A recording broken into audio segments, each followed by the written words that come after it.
Vamos a la segunda presentación. Entonces, básicamente la vamos a hacer los dos.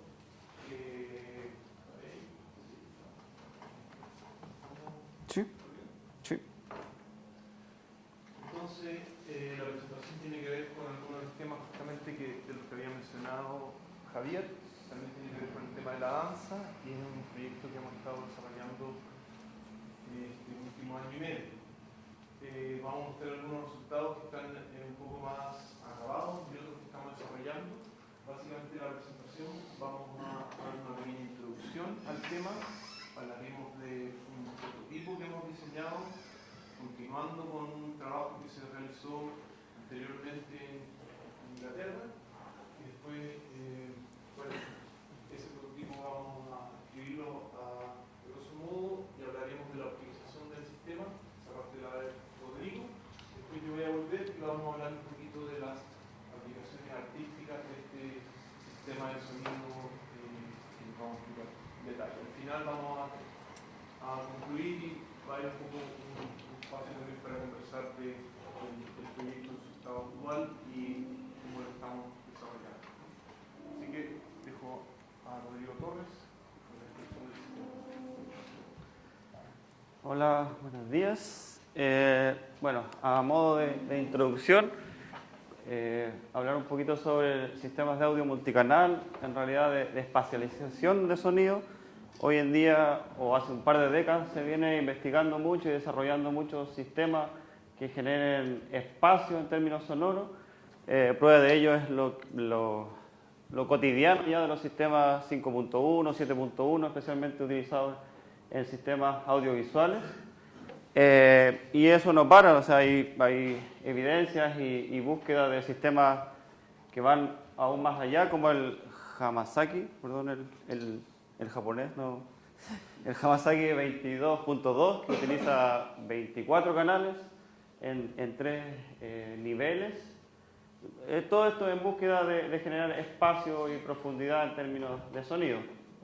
Entonces, a partir de esto y algunas otras ideas y experiencias previas, se comienza a desarrollar y a buscar algún sistema que pueda aportar espacialidad y diferentes componentes desde el punto de vista sonoro a presentaciones, por ejemplo, del tipo de danza o música, sistemas móviles que aporten a eso.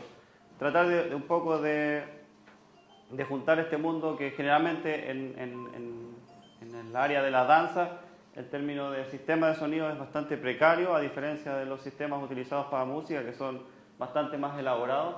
Entonces, la búsqueda de juntar un poco estos dos mundos es donde nace esta idea de un sistema móvil para danza y música.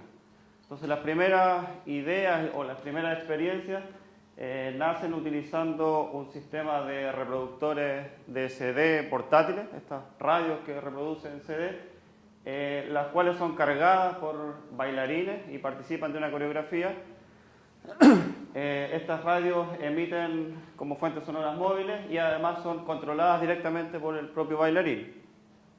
Esta primera experiencia demuestra que es factible realizar este tipo de presentaciones, pero presenta algunos problemas como el tema de la sincronía especialmente. O sea, tiene que haber mucho ensayo para que funcione la sincronía. Entonces, a partir de esto nace una segunda experiencia en la cual se utilizan sistemas comerciales del tipo inalámbrico, lo que permite centralizar el control de las fuentes, o sea, de las emisiones que genera cada fuente en los tiempos adecuados. Esto funciona bastante bien, pero genera algunos problemas en términos de movilidad especialmente. O sea, lo incómodo que es para un bailarín o lo limitante que es para un bailarín tener que estar cargando un equipo de este tipo. Entonces, a partir de esto, nace este primer prototipo, que es un prototipo que fue diseñado e implementado en Inglaterra por Felipe Otondo, con la colaboración de una empresa Greenlight AB. Este primer prototipo es un chaleco, cuenta con 2 altavoces, uno en el pecho, uno en la espalda. Es Esto es alimentado por un amplificador de 2 canales, autónomo, funciona con batería, y el sistema recibe la información sonora a través de un sistema de tipo Bluetooth. Bueno, a partir de eso, junto a la llegada de Felipe acá, empezamos a trabajar y nos planteamos el objetivo de evaluar este sistema y buscar algunas posibles mejoras para desarrollar un nuevo sistema para danza y música. Entonces, el primer trabajo fue buscar, o sea, ya se conocían las ventajas que tenía el sistema, entonces nos enfocamos en la primera etapa en buscar algunas limitantes, de cierta forma, que tuviera el sistema. Las principales encontradas, donde creíamos que podíamos tener una potencialidad de mejora, fueron estas: la potencia del sistema, potencia sonora, la autonomía del sistema, respuesta de frecuencia, la comodidad que le planteaba al bailarín utilizar este chaleco y las posiciones relativas de los parlantes en el sistema.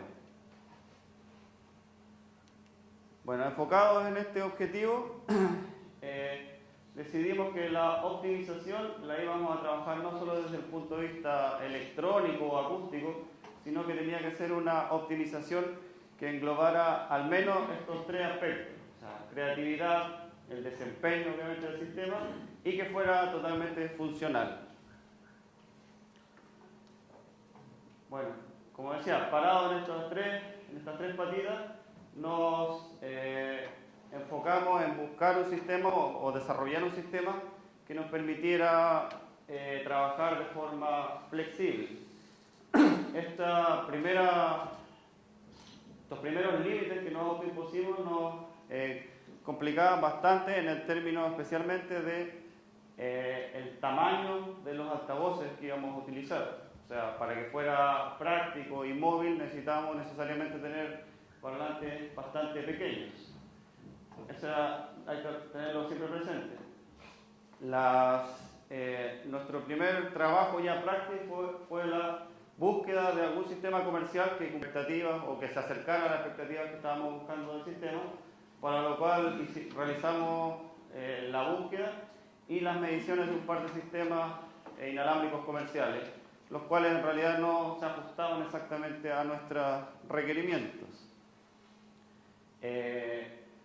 Una vez que hicimos esas mediciones, nos dimos cuenta que había potencial de desarrollo del sistema.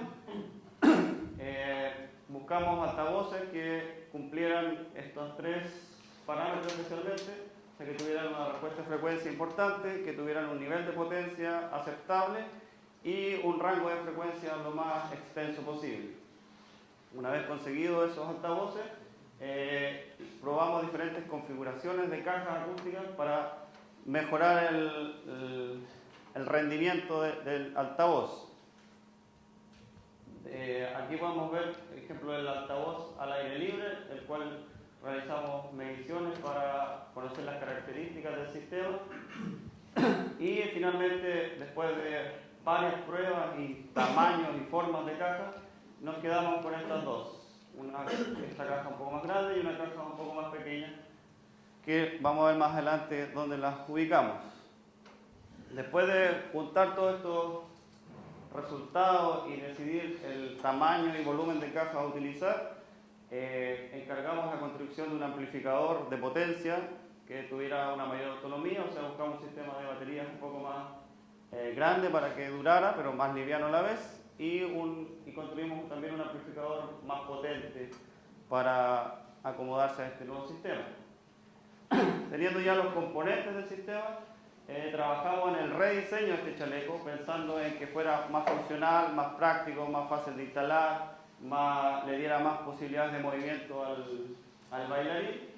Entonces trabajamos en un rediseño. Después que tuvimos un primer diseño, implementamos este prototipo, llevamos este chaleco a terreno, o sea, se lo puso un bailarín, hicimos varias pruebas con él, a través de conversaciones con él, de sensaciones, de lo que nosotros veíamos también en su movimiento. Todo este feedback nos llevó a nuevamente un rediseño, mover los componentes a diferentes posiciones, ver el tema de la potencia, y eso se dio vuelta un par de veces hasta que finalmente llegamos a este sistema del tipo híbrido, en el sentido de que mantuvimos el parlante original en el centro, en el pecho, y agregamos ahora dos parlantes satélites, si se puede llamar, en los brazos. Seguimos manteniendo un sistema de dos canales, un canal para el parlante central y un canal que comparten los parlantes que están en los brazos. Acá un pequeño resumen de las mejoras o variaciones que le hicimos al sistema. Destacamos acá el aumento de caja acústica, ahora utilizamos 3, la reducción del volumen, la oposición de los parlantes, la autonomía de la batería y el incremento de potencia del sistema. Bueno, eso como a modo de contextualizar el sistema que estamos utilizando. Ahora, para que lo vean en acción, tenemos un pequeño video para que vean cómo funciona el chaleco, y después Felipe continúa explicándole en qué se está utilizando y en qué esperamos que se pueda utilizar a futuro. ¿Cómo ven? Sí, nada, sí, hincha sobre la pantalla.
Entonces, el video un poco marca el cambio de etapa que tenemos en este proyecto. El primer año fue bastante marcado en lo que explicó Rodrigo, en tomar este prototipo que habíamos desarrollado con otros colegas en Inglaterra y tratar de optimizarlo acústicamente. Entonces, la etapa que nos encontramos actualmente es tratar de ver un poco cómo aplicamos este prototipo en un contexto artístico. Entonces hay ciertos objetivos de esta etapa que básicamente yo puse acá 3 objetivos que son básicamente investigar relaciones espaciales de la danza, de la generación de movimiento en la danza, con el uso del espacio en la música. Un segundo objetivo, el cual vamos a volver en un momento, es también explorar esas relaciones espaciales que se puede generar con esta fuente móvil en relación a otras fuentes sonoras y un sistema multicanal. Finalmente, también nos interesa, por supuesto, saber cuál es la experiencia auditiva y cómo percibe el público este sistema, ¿no? Y de eso vamos a hablar también en un momento. Quizás vamos a volver un poquito atrás, tratar de tener un poco una idea de cómo concebimos nosotros, ahora quizás de una perspectiva un poco más creativa, este chaleco. Entonces, principalmente identificamos 4 ejes, uno que es el compositor, el que crea la música, el bailarín, que utiliza el chaleco y personifica un poco este sonido móvil, el coreógrafo y el público. Y esos son un poco los 4 ejes que tenemos en el proyecto y lo estamos abordando, digamos, de estas distintas perspectivas. El primer eje que voy a hablar es el eje que tiene que ver un poco más con la parte creativa, desde el punto de vista de la danza y de la música. En este caso, la relación entre el compositor y el coreógrafo. En este caso, el compositor soy yo, el coreógrafo es Ricardo Uribe y tenemos el bailarín que fue el que hizo el video. Entonces, una de las posibilidades y de los temas siempre interesantes fue tratar de explorar estas relaciones espaciales que se generan con este nuevo aparato. El diseño espacial en la danza, definido por el coreógrafo en nuestro ensayo, él lo define a 2 niveles. El primer nivel tiene que ver con el espacio, de marcar o delimitar ese espacio físico donde ocurre la danza. El segundo, el segundo punto sería la secuencia de los movimientos. Entonces, yo le pregunté, ¿cómo defines tú el espacio en la danza? ¿Cuáles son los elementos principales? Y él lo definió así. El espacio, de marcar el espacio donde ocurre, y después esta secuencia de movimientos o motivos puntuales. Después en la música, y en la música electroacústica o música que involucra un elemento tecnológico, yo enumeré ahí algunos elementos que yo considero interesantes. En este caso, por las características que escribió Rodrigo, estamos hablando de altavoces muy pequeños que tienen una respuesta de frecuencia bastante, digamos, limitada. En algunos aspectos son como instrumentos musicales, que hay que de alguna forma encontrar materiales sonoros que funcionen para ellos. Y de eso quizás vamos a hablar un poco más adelante. Entonces, como creador es muy importante el tipo de material sonoro que estamos utilizando, porque no son fuentes neutras, estamos hablando de fuentes que realmente van a colorear y van a moldear el sonido de forma bastante considerable. Entonces, la elección de esos sonidos es muy importante, eso hemos descubierto en esta primera etapa. La direccionalidad de estos pequeños altavoces también es extremadamente importante porque le da un carácter bastante particular a la propagación del sonido en este caso. Y por supuesto tenemos una fuente que se está moviendo, que es un caso muy particular. En general siempre tenemos fuentes fijas y toda la literatura y los estudios en general están basados en eso. Hay muy poco estudio de música con fuentes móviles. Hubo un compositor norteamericano instrumental que se llamó Henry Brandt, que hizo muchos experimentos en los años 60 y 70. Y después, bueno, hubo otros compositores, después de la Segunda Guerra Mundial también, como Stockhausen, Xenakis, que también exploraron un poquito esto. Pero siempre con músicos, digamos, en movimiento, flautistas u otros, pero el medio tecnológico hasta hoy no había sido posible porque las limitantes eran bastante grandes, en términos de batería, en términos del hardware que había que utilizar.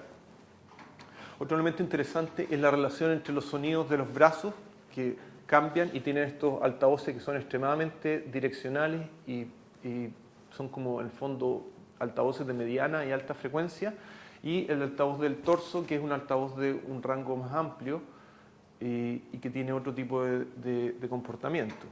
Entonces la relación entre esos dos es importante desde el punto de vista creativo, y después hay distintos efectos que se producen al irradiar el sonido, como el efecto Doppler, hay un enmascaramiento natural, y hay distintos tipos de modulaciones también. Entonces, todos estos elementos hay que tenerlo un poco en cuenta cuando uno considera el elemento creativo.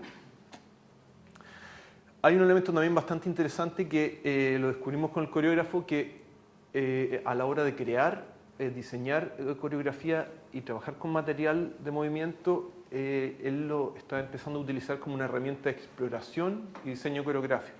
Entonces utiliza el altavoz para generar movimiento y después elimina el altavoz y trata de trabajar con el bailarín desde esa perspectiva. Entonces, en este caso sería como un catalizador para la generación de movimiento. También hemos detectado que es bastante importante a la hora de interactuar con otros bailarines. Tenemos solo un chaleco en estos momentos por razones de costo, pero que la interacción que se produce con un bailarín que lo tiene y otro no es bastante interesante también, y se produce todo tipo de relaciones que son bastante notables. Y por supuesto, lo que mencioné al principio, las relaciones espaciales y de audio multicanal, donde tenemos dos o más fuentes móviles interactuando en el escenario, y estos generan todo tipo de relaciones timbrísticas y espaciales que son bastante complejas, como las que mencioné de Henry Brandt. Finalmente, algo que es bastante interesante, que es todo lo que describió Rodrigo de esta cultura multicanal, que se ha desarrollado muchísimo, explorarla y utilizar todo ese background y tratar de ver cómo se puede relacionar con sistemas de fuentes móviles. Les voy a dar un ejemplo. Por ejemplo, si tuviéramos un sistema de 8 canales, y estos son algunos de los experimentos que hicimos con una coreógrafa en Inglaterra, con un sistema bastante más precario que este, donde teníamos un sistema cuadrafónico rodeando al público, es decir, 4 altavoces fijos, el público está sentado en estas posiciones y tenemos a 2 intérpretes con fuentes móviles en movimiento. Entonces tenemos en verdad un sistema de 8 canales donde 4 son fijos y 4 son móviles. Y eso es un desafío bastante interesante, y técnicamente y también artísticamente tiene todo tipo de limitantes, pero también de ventajas, que es un poco también la idea que tenemos, que queremos explorar. En este caso tenemos uno, pero nos interesaría ver cómo podría ser con más de uno. Entonces ese es uno de los ejes, y el otro eje también interesante, que lo mencionó Rodrigo, es el eje de qué pasa con el bailarín. Quisimos desde un principio tratar de no hacer un proyecto técnico, como dijo Rodrigo, e imponerle al bailarín estos aparatos, cosas pesadas que no se pudiera mover. Entonces, una de las razones, como mencionó Rodrigo, de sacar el altavoz de la espalda es que para los bailarines es extremadamente importante los movimientos en el suelo. Entonces tratamos de acomodarnos a aquello. Y en ese contexto está la idea de que surge una suerte de empoderamiento del bailarín. La vibración en la música genera una reacción. Aquí voy a unir con el tema de las emociones aquí del colega. Y eso hace que el bailarín de alguna forma también modifique muchísimo su forma de danzar en este caso. También se genera un ambiente inmersivo, que el intérprete lo utiliza y le influye. Las fuentes están muy cerca de los oídos del bailarín, entonces le influye de sobremanera, y ahí por supuesto tenemos el tema de los riesgos auditivos que hay que tomar en cuenta, y algo que cuando hemos presentado este trabajo en distintas conferencias se nos ha mencionado. Y algo que no hemos monitoreado, no hemos medido de forma, con un dosímetro o de una forma más efectiva, pero sí le hemos preguntado y hemos tratado de ver siempre de que se sienta cómodo, y hasta ahora todos los bailarines que lo han utilizado han dicho que no hay ningún problema en términos del nivel de presión sonora que ellos perciben. Finalmente, el eje de proyección del sonido y la direccionalidad también afecta muchísimo la posición. En general, los bailarines y los actores siempre tienen mucha conciencia del sentido del escenario y la proyección. Ellos siempre están trabajando con una referencia bastante clara. Por supuesto, los altavoces, al estarlos moviendo, también el sonido está cambiando la proyección, sobre todo en las frecuencias altas, como saben acá ustedes estudiantes. Entonces hay un tema ahí también con la direccionalidad de los altavoces. La última parte es la parte del público, que es una parte que no hemos desarrollado todavía, pero que nos interesa también tratar de explorar. Entonces hemos detectado en pruebas iniciales que hay un tema con la intimidad, la posibilidad de tener un intérprete cercano que esté radiando el sonido genera una conexión con el público que es bastante interesante y que nos interesaría desarrollar. Entonces, a diferencia de un concierto de música electroacústica, donde tenemos los altavoces bastante lejanos, o una representación de danza donde generalmente los altavoces están atrás, en este caso, esa cercanía del sonido genera algo que creemos puede ser muy interesante. Y el último tema, que ha sido algo que fue uno de los temas motivantes, era si es que el aparatito tan pequeño podía irradiar el sonido de forma óptima en términos de potencia y calidad sonora en una sala. Hasta ahora, en recintos de medianas y pequeñas dimensiones, eso pareciera funcionar bien. Ese es el feedback que hemos tenido a modo general de mediciones propiamente tales. Finalmente, para concluir, este sistema ya fue implementado y optimizado considerando exigencias técnicas y considerando también requerimientos prácticos que tienen que ver en este caso con la danza. Las pruebas y las demostraciones informales han dado cuenta de que estamos utilizando una herramienta que es extremadamente expresiva para danza y música. Y finalmente nuestro desafío es desarrollar mediciones in situ de las características acústicas del sistema durante una representación de danza, o sea, formalizar un poquito algunas de las cosas que hemos hecho de forma intuitiva hasta ahora, realizar una evaluación con un panel de expertos para ver el impacto que tienen las características acústicas en el público y finalmente una idea que tenemos de utilizar grabaciones binaurales para tratar de recrear la experiencia acústica, quizás con grabaciones también de alta calidad de video y ver cómo sería percibido por una persona afuera y qué tipo de características del sistema se mantendrían al recrear esa representación. Eso es un poco, a grosso modo, donde estamos en el proyecto actualmente, que es esta etapa práctica, y eso es un poco lo que les teníamos para contar hasta ahora. Muchas gracias.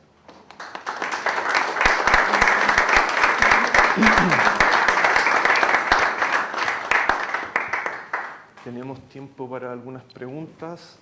Debería estar el café afuera esperando. Sí.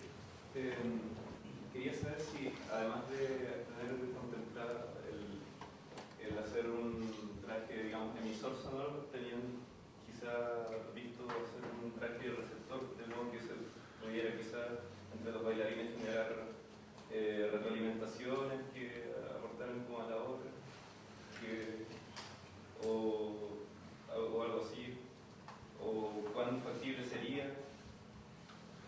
Una pregunta un poco complicada, se la voy a dejar aquí a mi colega. La respuesta quiero decir, no he explorado, pero parece una buena idea, me acabo de notar, de hecho. No había una exploración sobre generar un sistema receptor y que interactúe. Yo creo que es factible y puede ser interesante hacerlo. Sería ahí ocupando el feedback como una herramienta creativa. Javier. Sí, está súper interesante el trabajo, lo felicito. Una pregunta y un comentario. La pregunta es, ¿qué cambios como en el comportamiento del bailarín conversaron con él, notaron con él con respecto a sus movimientos sin el chaleco? O sea, ¿cómo el chaleco, si es que de alguna manera o no, le afectó su forma de moverse? Puede ser tanto por temas prácticos de tener los aparatos puestos y también por el tener el sonido cerca. Y el comentario con respecto a lo que comentaban de cuán efectivo será esto para una sala de distintos tamaños, es que también han pensado en hacer un sistema híbrido. Entonces sería interesante de repente tener la posibilidad de tener una sala amplificada que de repente en ciertas partes de la obra pueda escucharse solamente el bailarín, otras partes mixto, otras partes como... Bueno, la segunda parte, sí, o sea, claramente el sistema está pensado desde un origen para trabajar en conjunto con un sistema, ojalá multicanal, en principio con un sistema estéreo, pero la idea es que ampliar un sistema multicanal y jugar con eso, o sea, el sistema grande funcionando, el sistema pequeño, diferentes sistemas pequeños, pero sí, esa es la idea del trabajo. Con el bailarín sería más... Claro. Bueno, este es el sistema multicanal. Algunos ejemplos ya hemos tenido de eso y justamente la idea es básicamente hacer eso y también poder artísticamente manejarlo. Con el bailarín es súper buena la pregunta porque hemos tenido solo 3 sesiones y la primera cosa que dijo el coreógrafo es: yo quiero ocupar esto para generar el sonido y después le quiero sacar el sonido. Entonces, como que él curiosamente lo vio como una gran posibilidad de generación espontánea de sonido, y lo que él dijo era que el sonido se volvía más, o sea, el material de movimiento se volvía mucho más puro, que era, claramente había una diferencia. Hay un periodo de acomodo, por supuesto. Los primeros ensayos fueron un poquito, costó un poco que el bailarín se acomodara al peso, no es muy pesado, pero al movimiento, y ya en el segundo o tercer ensayo se notó una gran diferencia. Ya mucho más suelto y pareciera que fluye más el tipo de, digamos, de generación de material sonoro, o sea, de material, digamos, de movimiento. Curiosamente, ellos siempre hablan de las emociones. Hablan que siempre, como tienen además este altavoz en el pecho que les vibra, eso les genera a ellos, siempre dicen que esa conexión con la música, y ahí conecto con tu trabajo también, es muy directa, porque hay este tema de las vibraciones en el cuerpo. Tengo algunos expertos aquí en vibraciones que pueden comentar. Eso recuerdo yo del trabajo con el primer bailarín, que fue cuando trabajamos con la parte más de implementación. Él hablaba harto de la sensación de tener este cuerpo vibrante, que eso le hacía hacer ciertos movimientos, tender a hacer algunos movimientos, a cambiar algunos movimientos clásicos que hacía. Eso recuerdo que comentó bastante, especialmente sobre el altavoz que tenía en el pecho. ¿Sí? Sí, interesante poder investigar si se puede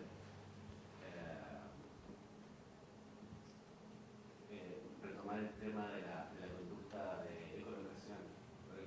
Hay mamíferos que tienen, o sea, que evolutivamente han desarrollado capacidades de ecolocación y que los humanos también en situaciones, por ejemplo, de pérdida de visión, desarrollan esa capacidad.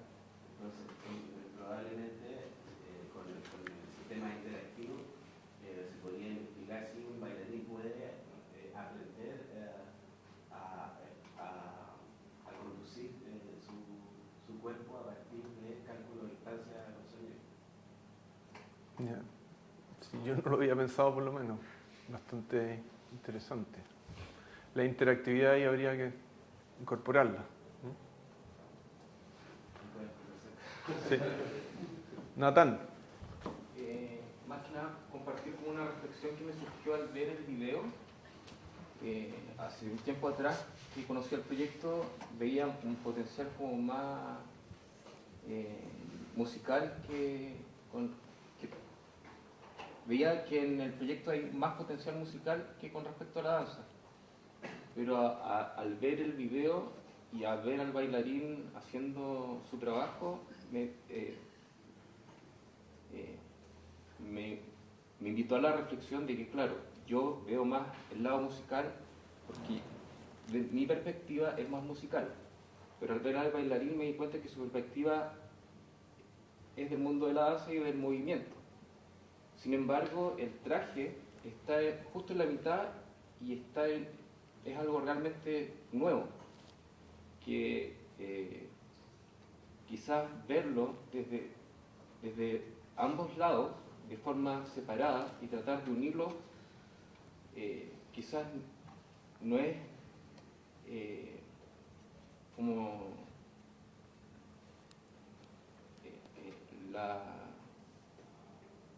como la manera de complementarlo, porque veo que está la música, está la danza, pero la música está haciendo lo suyo y la danza está haciendo lo otro. Entonces, al ver el video me di cuenta que no hay conexión entre la música y el movimiento, porque el coreógrafo o el bailarín está preocupado de la coreografía y de la danza, y el músico está preocupado de la música, pero en el traje en sí y en el complemento no hay unión.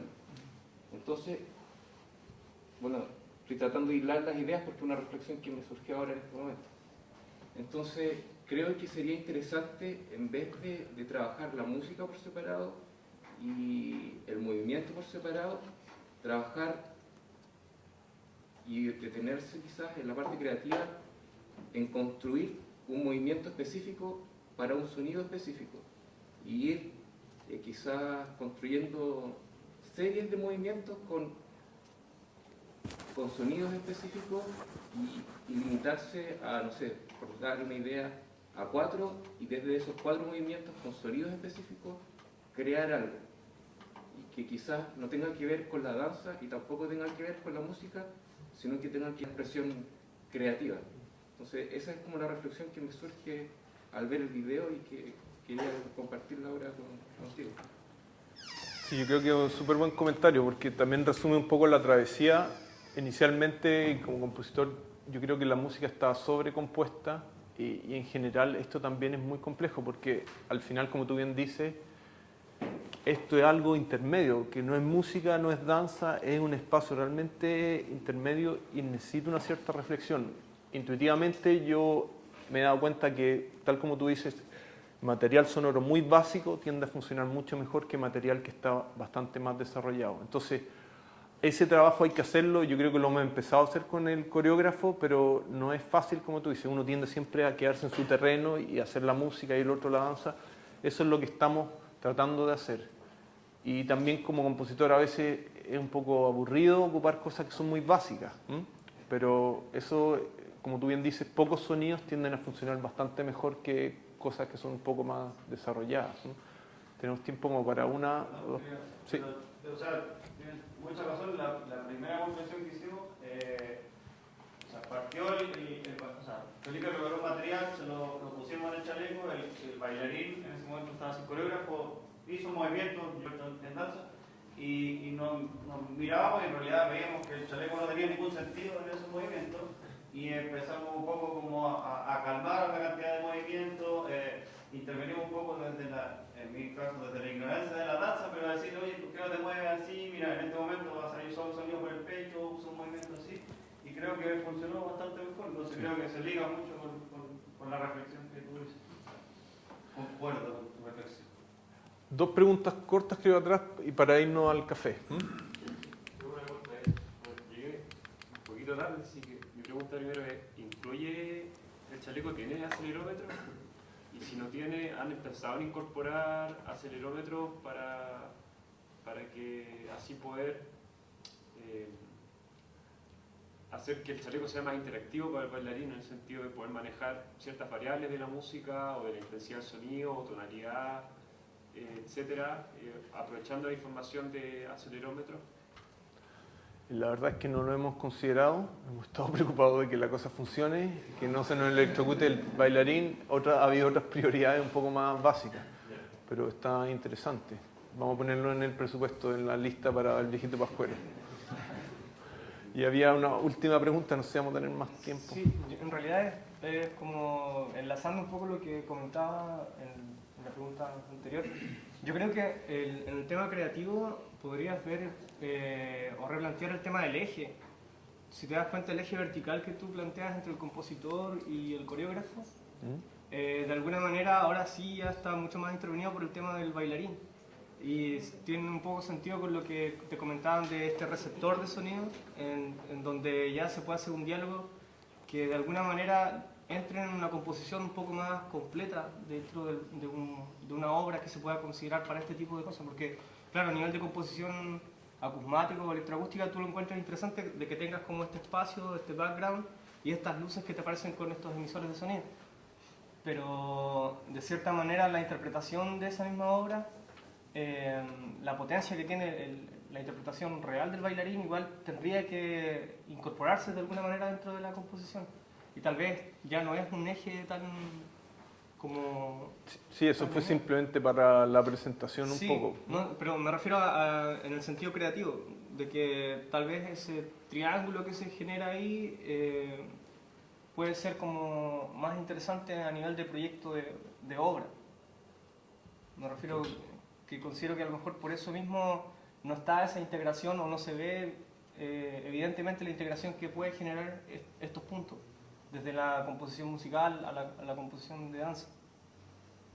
Creo que tal vez si logras hacer como este esquema como inclusivo, puede ser que funcione, incluso la idea que te dan de la recepción o el acelerómetro como para poder regular ciertas cosas de la intensidad. Sí. Para allá creo que vamos. Sí. Tenemos que terminar. No sé, ¿tú querías hacer un comentario final antes del café? En realidad, al igual que Felipe, yo había pensado esto de la conjunción como de la dinámica del movimiento junto, o sea, que la dinámica del movimiento influya en la dinámica musical. Pero eso también traería consigo el problema del espacio, que debería ser muy reducido, que en condiciones de movimientos muy delicados, la música tal vez sea igual muy baja. Entonces, ¿cómo piensan ustedes que podrían contrarrestar esa limitante. Así que en realidad hasta el momento se ha limitado solo de que la fuente sonora sea el bailarín, o acondicionar salas para poder tener salas más grandes. O sea, creo que está un poco respondido antes. O sea, el sistema está pensado para ser utilizado en conjunto con otro sistema, un sistema más grande, en términos de para poder abarcar salas y también para tener más posibilidades desde el punto de vista creativo. O sea, lo que tú dices, claro, es complejo, o sea, creo que tomar datos de acelerómetros, por ejemplo, para manejar la intensidad o ver qué parámetros puede ser más interesante de controlar a través de los movimientos. Creo que por ahí sí hay una... Sí, estamos en eso. Bueno, muchas gracias. Los invitamos a una pausa.